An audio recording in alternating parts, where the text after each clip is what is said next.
이재명 당대표의 속개 선언으로 더불어민주당 제64차 최고위원회의를 속개하겠습니다. 네, 회의를 속개합니다. 우리 원내대표께서 먼저 하시죠. 예, 그러면 박찬대 원내대표의 발언이 있겠습니다.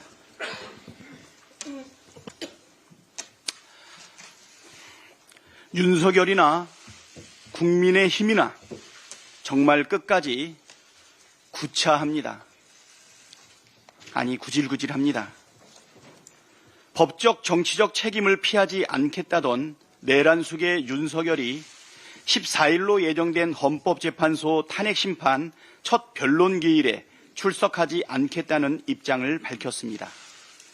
윤석열은 정상적인 보수주의자나 자유민주주의자가 아니라 거짓말을 술 먹듯 하는 사기꾼이자 뻔뻔하고 난폭한 독재자에 불과합니다. 전두환이 정치는 잘했다는 헛소리를 하더니 비상계엄을 선포한 윤석열이나 독재자 이승만을 추앙하면서 이승만식 정치 깡패를 옹호하는 국민의힘이나 도끼인 객길입니다. 그렇지 않고서야 정당한 체포영장 집행을 방해하기 위해 한남동 관저 앞에 우르르 몰려나갈 이유가 없고 독재와 폭력의 상징 백골단을 국회로 끌어들인 김민전 의원 제명을 반대할 이유가 없지 않겠습니까? 국민의힘은 위헌정당, 반민주 정당이 아니라는 점을 스스로 입증해야 합니다. 내란 속의 윤석열과 백골공주 김민전 의원을 즉각 제명하십시오.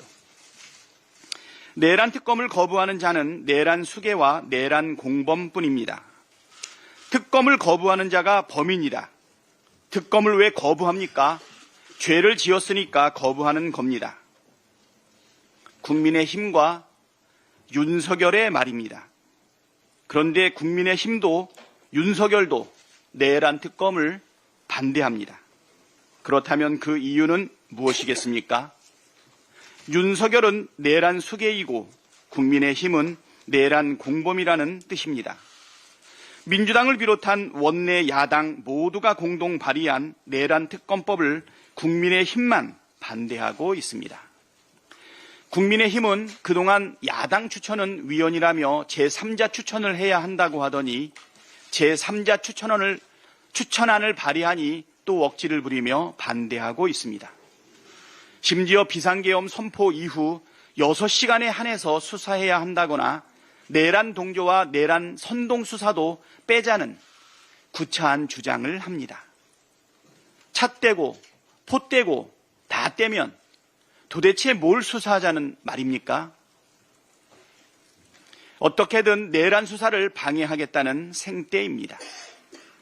국민의힘이 책임 있는 정당이라면 국민이 납득할 수 있는 특검법을 제시하거나 야 6당이 공동 발의한 특검법에 찬성해야 마땅합니다. 민주당은 국민의힘이 국민 눈높이에 맞는 안을 제시한다면 협의하겠지만 마냥 기다릴 생각이 없음을 분명히 해둡니다. 최상목 부총리는 책임을 회피하지 마십시오. 최상목 부총리가 여야가 합의해 위헌적인 요소가 없는 특검법을 마련해 달라는 입장을 냈습니다. 어처구니가 없습니다. 여야 합의가 확인된 마은혁 헌법재판관 임명은 왜 아직 안 하고 있으며 법률에 따라 지체 없이 하여야 할 상설특검 추천 의뢰는 왜 여태 하지 않고 있습니까? 경호처의 체포영장 집행 방해는 왜 계속 방관하고 계십니까? 원내 7개 정당 가운데 6개 정당이 합의한 특검법을 1개 정당이 반대한다고 공표하지 않겠다는 것은 국민의힘 일당 독재를 용인하겠다는 뜻입니다. 위헌 여부는 헌법재판소가 판단하는 것이지 최상목 부총리가 판단하는 것이 아닙니다. 내란 진압을 방해하며 역사의 죄인이 되지 마십시오. 공수처와 경찰 공조수사본부는 체포영장 집행을 서두르십시오. 내란숙의 체포가 지연되면서 내란 잔당의 준동이 커지고 국민적 혼란과 국가적 피해가 커지고 있습니다. 혼란과 피해를 최소화하기 위해 내란수계를 신속하게 체포해야 합니다. 실추된 공권력의 권위를 바로 세우는 것이 법치를 확립하는 길입니다. 더 이상 늦추지 말고 신속하고 엄정하게 내란수계를 체포하십시오. 방해하는 자는 누구든 현행범으로 체포해 엄벌하십시오. 경호처도 특수 공무집행 방해하지 말고 내란수계 체포에 적극 협조하십시오. 다음은 김민석 최고위원의 발언이 있겠습니다. 헌정 파탄에 더한 민생 파탄의 위기입니다.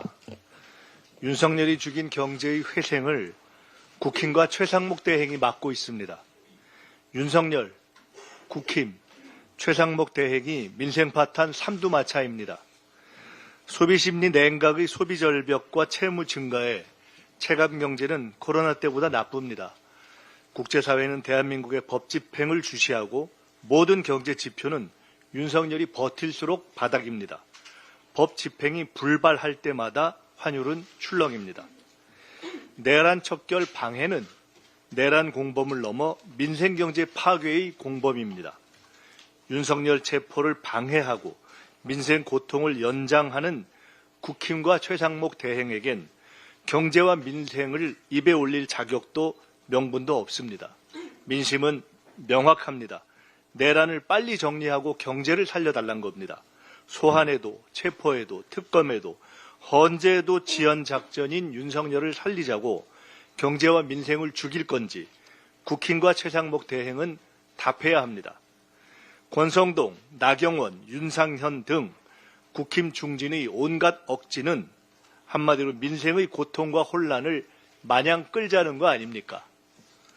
내란 속의 윤석열은 결국 헌재가 파면하겠지만 내란 수습을 지연시키고 장기화해 경제와 민생을 파탄시킨 책임은 두고두고 국힘과 최상목 대행의 몫이 될 것입니다. 원만하고 신속한 체포를 지휘하고 협조하십시오. 국민과 대한민국을 생각할 때입니다. 다음은 전현희 최고위원의 발언이 있겠습니다. 윤석열은 끝까지 초하고 비겁합니다. 국가와 국민을 위해서 계엄을 했다는 자신의 주장이 당당하다면 국격을 위해서 법의 심판대에 스스로 올라와야 합니다. 수사기관에 당당히 출두하십시오. 법의 심판이 두려워서 무고한 경호처 직원들을 방패로 삼고 헌법의 가치와 사법 질서를 부인하는 일은 국민을 향한 또 다른 폭격입니다. 윤석열 체포가 국격 회복입니다. 훼손된 민주주의와 법치주의를 바로 세우는 일입니다. 미래 세대를 위한 교훈이자 독재에 저항하는 전 세계 민주 시민들께 희망의 이정표가 될 것입니다. 공수처, 경찰, 공조수사본부는 당당하게 법을 집행하십시오. 국민을 믿고 신속하게 내란 수괴를 체포해서 대한민국의 국격과 법치주의가 살아있음을 선포하십시오. 국민의힘이 내란 특검 자구안으로 계엄 선포부터 해제까지 6시간을 중심으로 수사하자라고 주장합니다. 차라리 특검을 하지 말자라고 솔직히 말하십시오. 참으로 반성할 줄도 모르고 부끄러움도 모르는 내란 동조 집단입니다. 내란의 힘으로 불리기에 부족함이 없습니다. 내란 특검은 윤석열 면죄부 발부를 위한 요식 절차가 아닙니다. 대한민국에 두 번 다시 내란이라는 불법을 꿈도 꾸지 못하도록 내란의 뿌리까지 발본색원해서 일벌백계를 위한 시간입니다. 특검으로 내란을 모의하고 실행한 주동 세력부터 선전, 선동 세력까지 철저하게 속간해서 엄벌해야 합니다. 법무부도 이미 야당이 발의한 제3자 추천 내란 특검의 위헌성이 소멸됐다라고 인정했습니다. 국민의힘은 국민의 명령인 내란 특검을 수용하고 이제라도 정당의 공익성을 회복해야 할 것입니다. 최상목 권한대행은 합의를 대행하는 합의대행입니까? 육법 전설을 통틀어서 단 한 자도 없는 여야 합의라는 용어를 핑계로 헌법재판관 선별 임명이라는 불법을 이미 저질렀습니다. 그런데 이번에는 내란 특검법까지 여야 합의를 요구하고 나섰습니다. 법무부조차 문제없다고 인정한 특검법에 최 대행이 실현 불가능한 조건을 붙이는 이유는 불보듯 뻔합니다. 내란 동조당 국민의힘과 한통속이 되어서 내란 특검을 무력화시키려는 것 아닙니까? 이제 시간이 얼마 남지 않았습니다. 국가 질서를 바로잡는 일을 거부하고 계속해서 내란을 옹호하고 내란 속의 옹의를 위해서 압력한다면 최 대행에게 법의 심판이 따를 것임을 경고합니다. 윤석열이 계엄 내란의 핑계로 내세운 총선 부정선거 등 가짜뉴스를 고리로 극우 보수 세력이 준동하고 있습니다. 국민의힘이 이재명 대표와 민주당에 대한 음모론적인 허위 가짜뉴스를 생산하고 극우 유튜브와 일부 보수 언론이 확대 재생산하는 악의 축, 야합의 고리가 보수 세력을 지배하고 있습니다. 민주당은 내란 세력의 허위 가짜뉴스 유포를 적극 대응하겠습니다. 카톡 등 SNS로 광범위하게 유포되는 허위 가짜뉴스는 나라를 망하게 하는 사회악입니다. 공직선거법의 허위 가짜뉴스도 법에 따라 엄격히 처벌됩니다. 신고를 받아서 정당하게 법적 대응을 하겠다는 민주당의 가짜뉴스 대응 방침을 카톡 검열이라고 우기면서 허위 가짜 주장으로 대응하는 국민의힘은 허위 가짜뉴스 조작당입니까? 허위 조작 가짜뉴스로 살아남기 위해서 발버둥 치는 내란 세력들에게는 철저한 법적 처벌이 따를 것임을 경고합니다. 이상입니다. 다음은 한준호 최고위원의 발언이 있겠습니다. 네, 드디어 윤석열 측이 변호사 선임계를 제출했습니다. 어제 오후 2시께 윤석열 변호인단이 공수처에 제출한 선임계에는 윤갑근, 배보윤, 송진호, 이규로 변호사 등 4명의 이름을 올렸다고 합니다. 그동안 변호사 선임이 안 끝났다면서 검찰 출석을 거부하더니 체포영장 집행이 임박하자 꾸역꾸역 선임계를 제출한 것으로 보입니다. 이들 변호인단이 본격적으로 윤석열 변호에 나서기 시작했는데 제가 판단하기에는 정상적인 변호라기보단 궤변에 가깝습니다. 어제 하루만 해도 국민적 상식에 부합하지 않는 주장들이 윤석열 측에서 흘러나왔습니다. 일단 윤석열 체포의 목적은 망신 주기에 불과하다라는 주장을 하기로 결정을 한 것 같습니다. 언론 보도에 따르면 윤갑근 변호사가 어제 기자들에게 입장문을 보냈다고 하는데요. 공수처의 체포영장 집행이 불법 무효라고 말하면서 영장 집행을 고집하는 것은 대통령 망신 주기 목적이다라고 주장을 했다고 합니다. 윤석열의 법률 자문을 맡고 있는 것으로 알려진 석동현 변호사가 SNS에 글을 올려서 공수처가 윤석열을 체포하려는 이유는 윤석열이 큰 잘못을 범한 것처럼 시각적으로 낙인을 찍으려는 것이다 라는 억지를 부렸습니다. 창의적입니다만 이것은 궤변입니다. 그래도 명색이 변호사들인데 사실관계를 호도하지 않았으면 좋겠습니다. 윤석열에 대한 체포영장이 발부되고 집행을 눈앞에 둔 것은 다 윤석열이 자초한 것입니다. 공수처에 3차례에 걸쳐 출석을 요구하는데도 불응하지 않았습니까? 윤석열이 제 발로 걸어 나와서 성실하게 조사를 받았더라면 한남동합 집회에 참여한 국민도 대통령, 경호처의 경호관들도 체포영장 집행에 나선 공수처와 경찰도 하다못해 관저 앞을 지켰던 국민의힘 의원들까지도 모두가 이런 고생은 안 했을 것입니다. 하물며 공수처가 망신을 주고 싶다고 해도 그럴 만한 체면과 위신이 과연 윤석열에게 남아있겠습니까? 그리고 석동현 변호사는 윤석열 체포 시도가 탄핵심판 출석을 방해하려는 의도가 아닌지 의심된다라는 허황된 소리를 하고 있습니다. 같은 날 윤곽근 변호사는 윤석열이 1월 14일 첫 변론기일에 출석하지 않겠다고 입장을 밝혔습니다. 체포가 언제 될지 알 수 없는 상황에서 그런 상황을 미리 예단하고 재판에 안 나가겠다 선전포고를 한 것입니다. 체포되는 것은 망신스럽고 법정에 출석하기는 무서운 거겠죠. 부정선거, 북한 도발, 자유민주주의 위기 이런 말도 안 되는 이유를 들어서 국민들에게 총구를 들이댄 윤석열이 신변 안전과 불상사를 들먹이고 있습니다. 지나가던 개도 웃겠습니다. 앞으로 윤석열 변호인단의 궤변은 잘 정리해서 사실관계를 정확히 바로잡아 나가겠습니다. 그제 윤석열이 경호처 간부들과 오찬을 하면서 2차 체포영장 집행 시 무력 사용을 검토하라라고 지시를 했다는 보도가 있었습니다. 그 보도를 접하고 극으로 치닫는 이 광란의 칼춤을 중단시킬 방법은 체포이고 온전히 끝내는 방법은 파면이란 확신이 듭니다. 윤석열은 파렴치한 내란 속의 그 이상도 그 이하도 아닙니다. 탄핵심판 변론기일이 내일입니다. 국민과 함께 잘 지켜보겠습니다. 그리고 짧게 한 말씀만 더 드리겠습니다.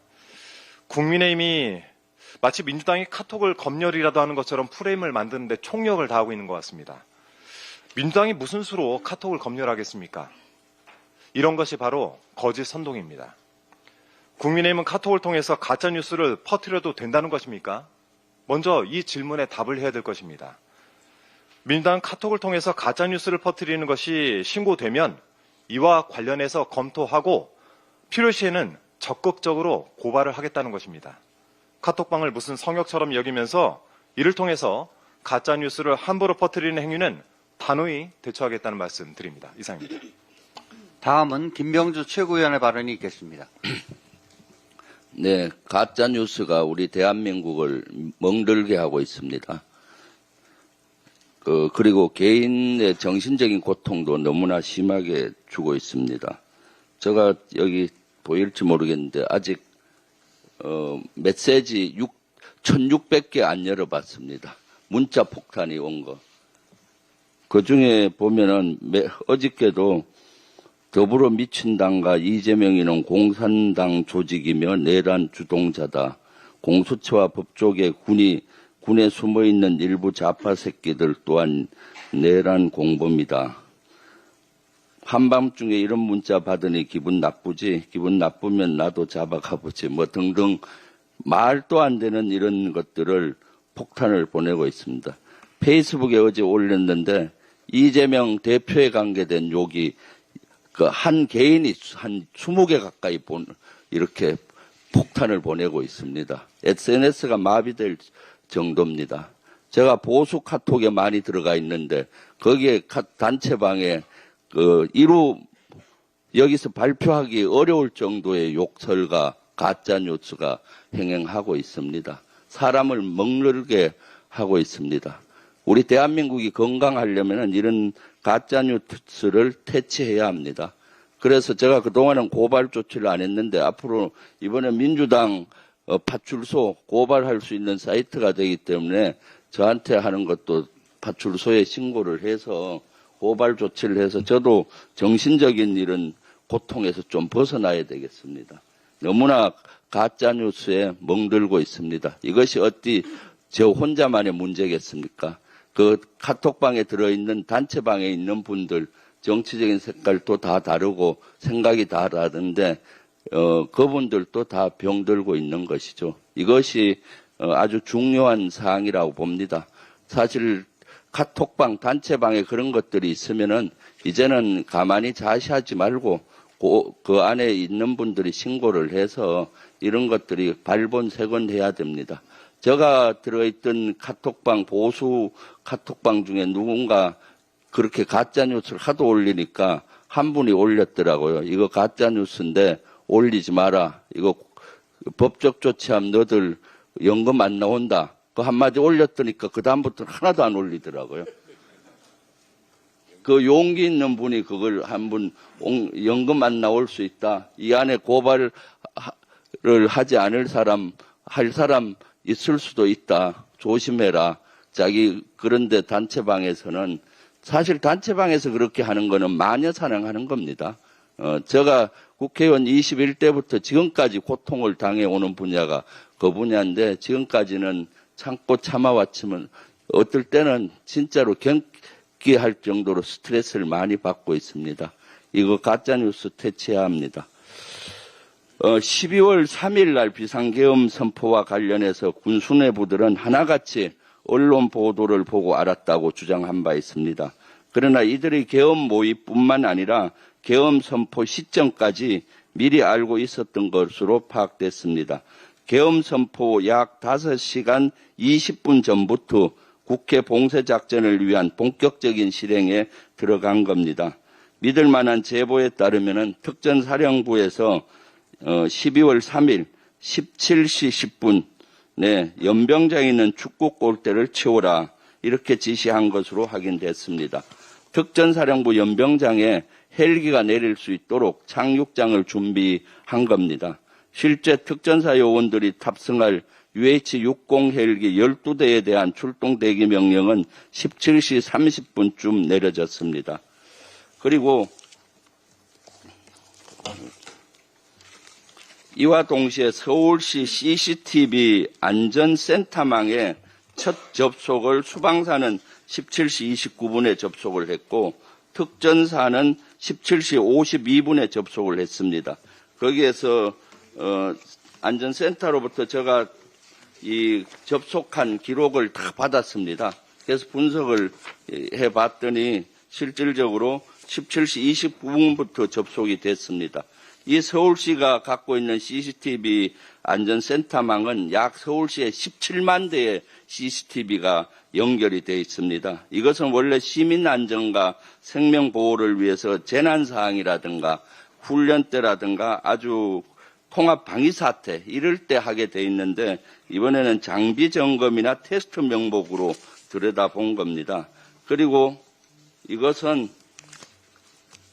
두 번째 수방사하고 이제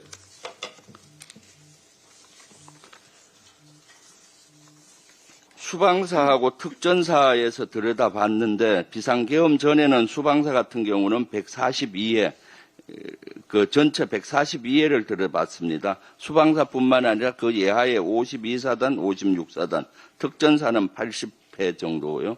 비상계엄 선포 기간에는 566회 집중적으로 들어보고 비상계엄 해제 후에도 12월 4일 저녁 늦게까지 수방사가 들여다봤습니다. 제2의 비상계엄을 있을지를 준비하기 위한 걸로 추정이 됩니다. 본 장소는 그다음 이것 좀 해주세요. 수방사 같은 경우는 실제 작전 수행하기 이전인 비상계엄 전에는 한남동, 이촌 일대 이런 데를 집중적으로 봤고 특전사는 투입해야 되는 한남동, 노들섬은 여기 보면은 국회에서 3km 떨어진 지점 섬에 헬기장이 있습니다. 헬기장 그리고 압구정동 이런 데는 특전사가 투입하려는 길목긴 이런 데도 체크했고요.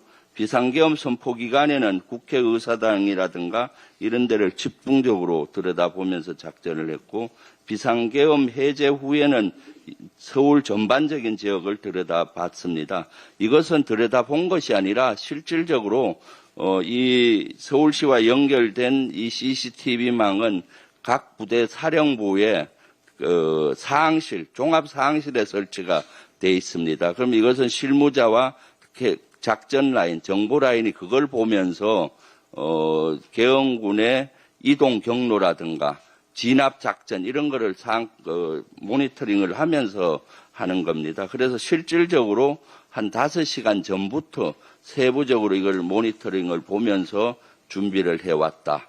그리고 실시간에도 저것을 보면서 사령부 내에서도 전체적인 작전을 지휘를 했다. 여기 현장에서만 지휘한 것이 아니라 비상계엄 후에도 12월 4일 날 계속 들여다보면서 제2 비상계엄이 혹시 있으면 준비를 했다라는 그러한 정황들입니다. 그래서 이런 것들은 내일부터 실시되는 국정조사에서 낱낱이 밝히려고 합니다.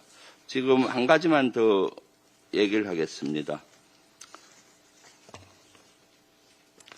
지금 미국에서 산불 때문에 아주 고생이 많습니다. 미국 국민께 깊은 애도의 뜻을 전합니다. 미국 LA에서 동시다발적인 산불이 좀처럼 진정될 기미를 보이고 있지 않습니다.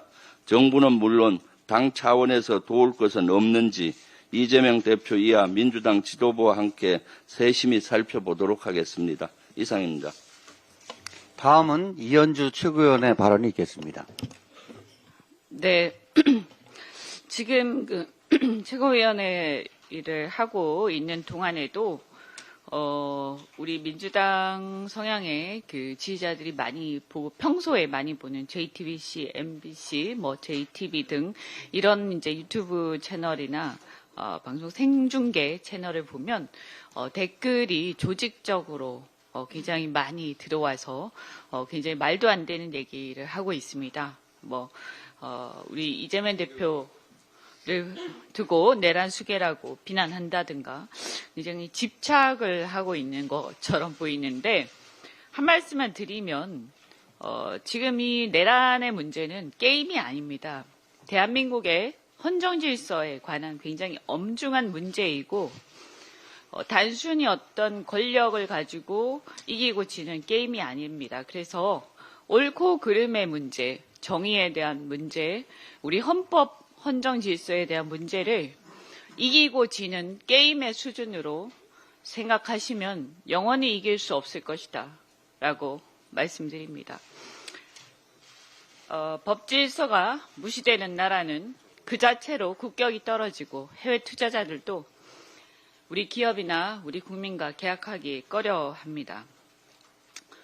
저도 정치 입문 전에 외국인 투자 부문에서 일을 많이 한 사람으로서 국제 투자에서 가장 기본적인 것은 예측 가능성입니다. 즉 그 나라가 법 질서 그리고 시장 질서가 얼마나 잘 지켜지고 존중되고 있느냐, 얼마나 예측 가능하게 운영되고 있느냐 하는 부분인데요. 가장 그러한 법 질서가 무시되고 시장 질서가 깨지는 가장 대표적인 예가 바로 자유민주 국가에서 계엄령 같은 게 선포되는 일입니다. 굉장히 경악스러운 일이 일어났던 것입니다. 그래서 많은 투자자들이 재산권과 금융 질서 등 또 기본권과 시장 질서가 제약될 수 있다는 극한적인 두려움을 가졌습니다. 이것이 얼마나 치명적인지 알 것입니다.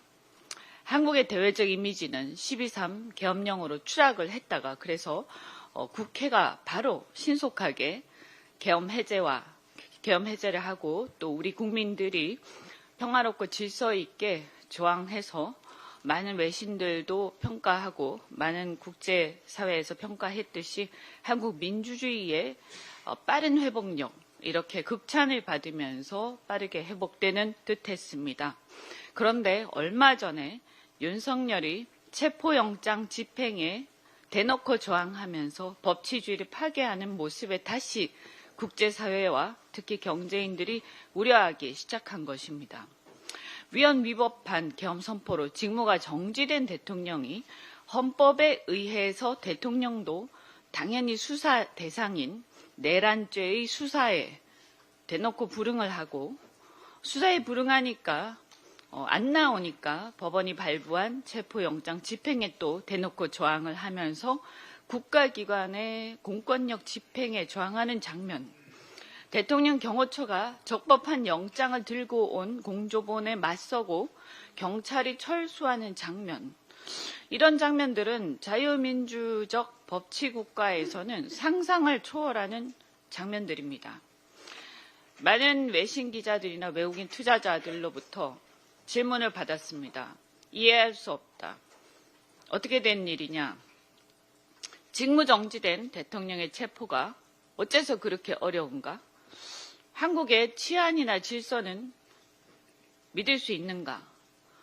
혹시 금융기관에 문제가 생길 일은 없을까? 이런 질문을 저도 개인적으로 받았습니다.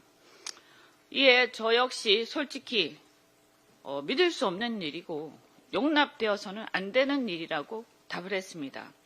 그런데 이런 상황이 더 이상 장기화되면 저는 대한민국의 대외 신인도에 심각한 타격이 있을 거라고 우려합니다. 12.3 계엄 선포로 치명적 리스크를 안겼던 윤석열인데 1월 들어서 다시 벌어지고 있는 이 무법적인 상황으로 인해서 윤석열 리스크라는 그 악재가 다시 부상해서 대한민국 대외 신인도에 치명타가 되고 있습니다.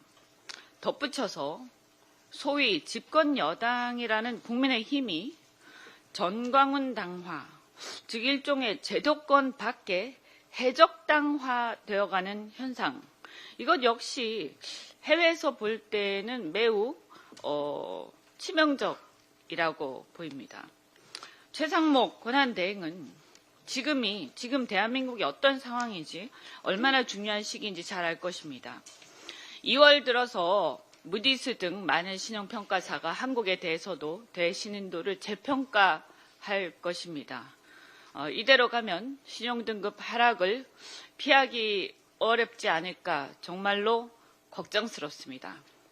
최상목 권한대행은 비상한 각오로 사적 인연을 떠나서 단호하게 법질서를 무시하는 행태를 끊어내고 상황을 조속히 정리하도록 해야 할 것입니다.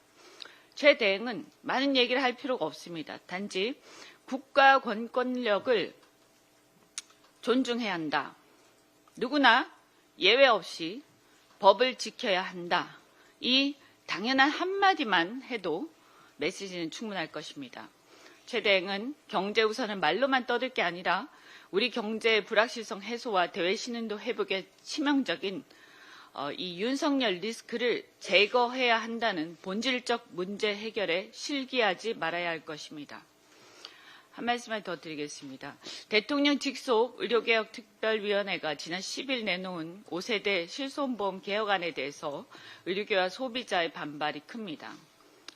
과잉진료 문제를 해결하기 위해서 실손보험의 자기 부담률을 50%로 상향 조정하고 초기 가입자에게도 소급 적용하겠다는 내용입니다.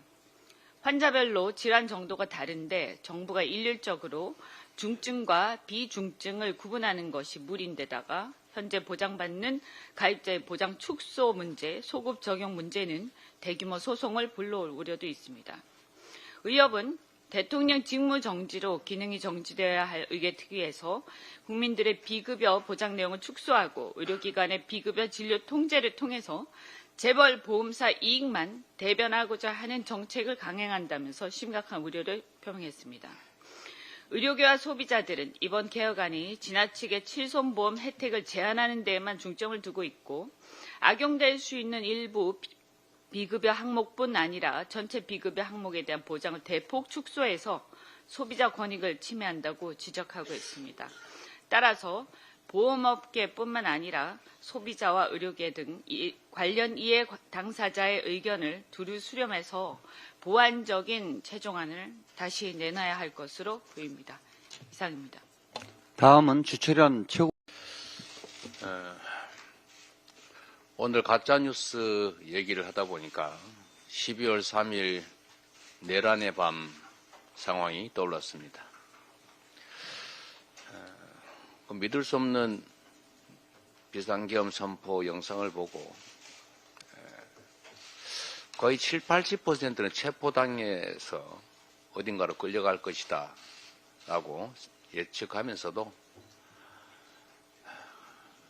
1분 1초라도 더 빨리 국회에 도달하기 위해서 전속력으로 아내가 모는 차를 타고 국회로 달려왔던 그 밤이 생각이 납니다. 다행히 국민들의 도움으로 쿠데타는 실패했고 또 다른 광주 5.18은 생겨나지 않았습니다만 언제 다시 이런 일이 또 벌어질지 알 수 없는 일입니다. 제가 그날 체포 어쩌면 극단적 상황 각오하면서도 그렇게 과감하게 달려왔던 이유는 제가 어린 시절 광주 민주화 운동으로 억울하게 쓰러져 갔던 그 수없이 많은 사람들에 대한 죄책감 때문이었습니다. 저는 그 가해 행위에 직접 참여하지 않았습니다만 그러나 2차 가해에 수년간 가담했습니다. 그 광주 민주화 운동으로 사망한 그 억울한 사람들을 제 입으로 폭도라고 죽어 마땅하다고 비난하고 다녔습니다. 이유는 단순합니다. 속았으니까요. 가짜 뉴스에 속았으니까. 광주 5.18 민주화 운동 희생자들은 당시 폭도로 북한군과 연계한 폭도로 몰려있지 않습니까?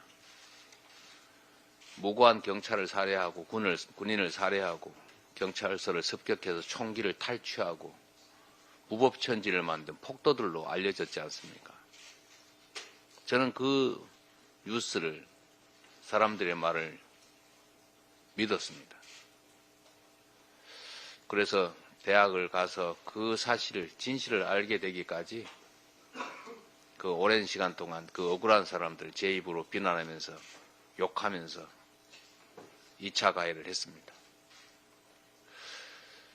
그게 그 진실을 깨달으면서 제 인생 항로를 바꿨습니다만 이 가짜뉴스라고 하는 게 얼마나 큰 해악을 끼치는지를 광주 5.18 민주화운동이 수년간 은폐되고 그 피해자들이 그 속에서 엄청난 고통을 겪었던 그 경험에서 알 수 있습니다. 민주공화국은 주권자들이 정확한 정보를 가지고 정확한 판단을 할 때 제대로 섭니다.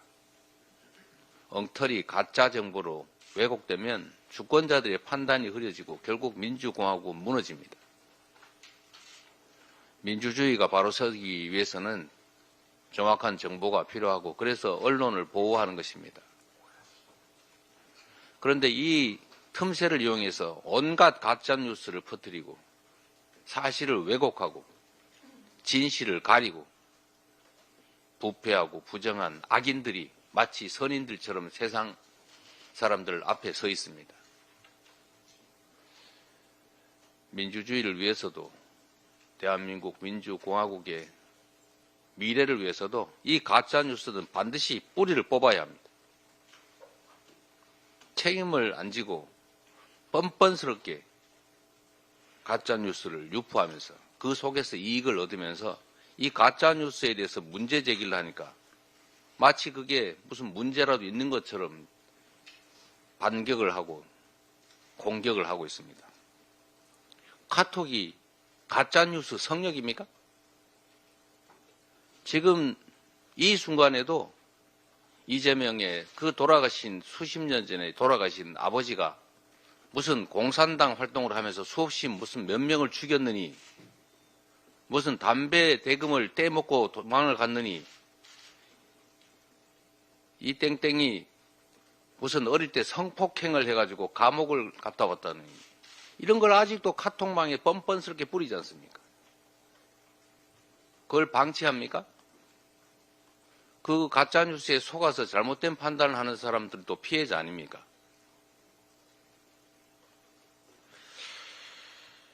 이 가짜뉴스는 민주주의의 적입니다. 무슨 수를 쓰더라도 반드시 뿌리를 뽑아야 합니다. 이 가짜뉴스에 기생하고 가짜뉴스에 기대서 이 나라 질서를 어지럽히는 행위에 대해서는 우리 민주당의 역량을 총동원해서 엄정하게 책임을 묻고 반드시 이 사회에서 퇴치하도록 하겠습니다.